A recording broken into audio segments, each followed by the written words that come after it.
जी तो अस्सलाम वालेकुम students, welcome back to Empire Academy, third lecture of the chapter 15 homeostasis. अच्छा, अब हम क्या पढ़ने वाले हैं? मैंने आपको पिछले लेक्चर में बताया था कि नेक्स्ट हम पढ़ेंगे कि प्लांट्स और एनिमल्स में ये जो ऑस्मो रेगुलेशन के मैकेनिज्म्स हैं ये कैसे होते हैं। ठीक है, without any wasting any time let's move on. अच्छा, लिखता है osmo regulation in plants. Plants are distributed in different habitats of aquatic, moderate and severely dry terrestrial nature. Thus termed as hydrophytes, mesophytes and xerophytes respectively. ठीक है, अब depending on the presence in the environment they are designated these names. ठीक है, अब पहले है hydrophytes have the adaptation to remove the flooding of its cells in fresh water. In this type, the surface area of leaves is very large to transpire water excessively. ठीक है, इसका मतलब क्या है कि ये जो प्लांट्स हैं, जैसे कि आपने वाटर लिली को देखा होगा कि एक पॉन्ड के अंदर वो प्रेजेंट होती है, उसके अंदर एक्सेसिव वाटर अवेलेबिलिटी होती है। तो अब उसके सेल्स ने क्या करना है कि इस एक्स्ट्रा पानी को उसने अपने अंदर से कंटिन्यूसली रिमूव करते रहना है। ठीक है, और उसके लिए उसके अंदर क्या क्या अडेप्टेशंस होंगी। फर्स्ट लिखता है surface area of leaves is very large to transpire water excessively. ठीक है, आपने देखा होगा कि वाटर लिली के जो लीव्स होते हैं उनका सरफेस एरिया कितना बड़ा होता है ताकि ज़्यादा स्टोमेटा प्रेजेंट हो, ज़्यादा वाटर रैपिडली इवेपोरेट कर सके, ट्रांसपायर कर सके लीफ। ठीक है, extensive stomata present on the upper surface facing the atmosphere to promote loss of water. आपका यहाँ क्वेश्चन पूछना बनता है कि सर अपर सरफेस पे क्यों प्रेजेंट हैं सारे के सारे स्टोमेटा, लोअर सरफेस पे भी लीफ की हो जाएं तो ज़्यादा वाटर ट्रांसपायर हो सकता है। तो इसकी रीज़न ये आपने याद रखनी है कि वाटर लिली पार्शियली सबमर्ज होता है पानी के अंदर। ठीक है, उसकी लोअर सरफेस ऑफ लीफ जो है वो तो वाटर के अंदर सबमर्ज होती है, तो वो कैसे वहाँ से स्टोमेटा से ट्रांसपायर कर सकता है वाटर। ये रीज़न है कि अपर सरफेस पे क्यों उसके स्टोमेटा ज़्यादा प्रेजेंट होते हैं। नेक्स्ट चलते हैं मीजोफाइट्स। मीजोफाइट्स है मॉडरेट वाटर अवेलेबिलिटी, यानी कि ये टेरेस्ट्रियल इन्वायरमेंट में, जिस इन्वायरमेंट में ज़्यादातर हम लोग रह रहे हैं, ठीक है, वहाँ पे ये प्रेजेंट होते हैं। Insufficient supply water stomata are kept open to promote loss of excess water. ठीक है, जब रेनी सीजन्स या फ्लडिंग हो जाती है तो स्टोमेटा जो है वो केप्ट ओपन है ताकि पानी को इवेपोरेट किया जा सके, सेल में वाटर की ओवर फ्लडिंग ना हो जाए। ठीक है, however in restricted supply stomata are close to prevent the loss. ठीक है, जब जैसे कि आजकल गर्मियों में अगर 2 महीने से बारिश नहीं हो रही या वाटर की बहुत शॉर्टेज चल रही है तो क्या किया जाएगा कि स्टोमेटा को ज़्यादातर क्लोज रखा जाएगा।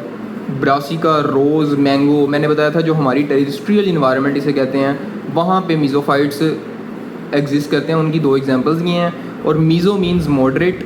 ठीक है, नेक्स्ट चलते हैं ज़ीरोफाइट। ज़ीरो जैसे कि नेम से ही जाहिर है, ज़ीरो से स्टैंड फॉर करता है फॉर ड्राई इन्वायरमेंट। ठीक है, have adaptations for reduce rate of transpiration. इसका क्या मतलब है? Many xerophytes possess small, thick leaves to limit water loss by reducing surface area proportional to their volume. आपने देखा होगा कैक्टस, उसमें कांटे बहुत से होते हैं लेकिन उनकी जो लीफ हैं बहुत ही क्या होते हैं, स्मॉल होते हैं। ठीक है, ताकि उनसे कम वाटर इवेपोरेट हो। देयर क्यूटिकल इज़ थिक, पहली बात बोलता है उनकी जो सरफेस है वो थिक होती है, बहुत मोटी होती है। ठीक है, वैक्सी, आपने देखा होगा वैक्स प्रेजेंट होती है उनकी सरफेस पे भी और उनके लीव्स में भी और उनकी स्टेम के अंदर भी। आपका क्वेश्चन पूछना बनता है कि सर वैक्स का फंक्शन क्या है, वैक्स होती क्यों है? तो आप ये याद रखें कि वैक्स का फंक्शन ये है कि वो सरफेस से, स्टेम की सरफेस से, लीफ की सरफेस से बिल्कुल भी वाटर को इवेपोरेट नहीं होने देती। ठीक है, लेदरी की रीज़न क्या है कि लेदरी का भी सेम फंक्शन है कि वाटर को रिस्ट्रिक्ट किया जा सके ट्रांसपायर होने से या इवेपोरेट होने से। ठीक है, stomata on the lower surface of leaves and located in depression. ठीक है, आपका क्वेश्चन पूछना मतलब सर इसमें स्टोमेटा नीचे अगर लोअर सरफेस ऑफ लीफ में होंगे तो इवेपोरेशन कम कैसे हो जाएगी? तो इसकी रीज़न ये है कि देखें, सनलाइट ने डायरेक्टली पड़ना होता है लीफ की अपर सरफेस पे।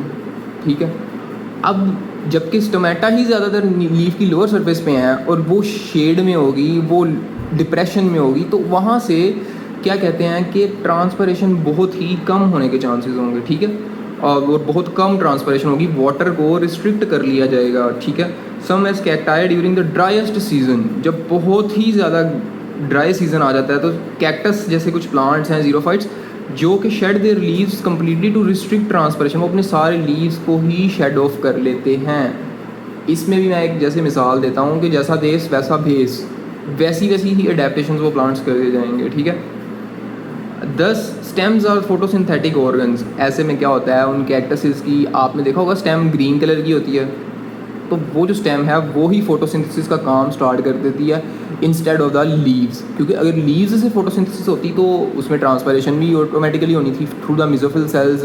आपने कंप्लीट पढ़ा होगा, नहीं तो हम आगे उसे पढ़ लेंगे मेसोफिल सेल्स में से कैसे ट्रांसपायरेशन होती है, ठीक है। In rainy season stem stores water for use in dry conditions, ठीक है।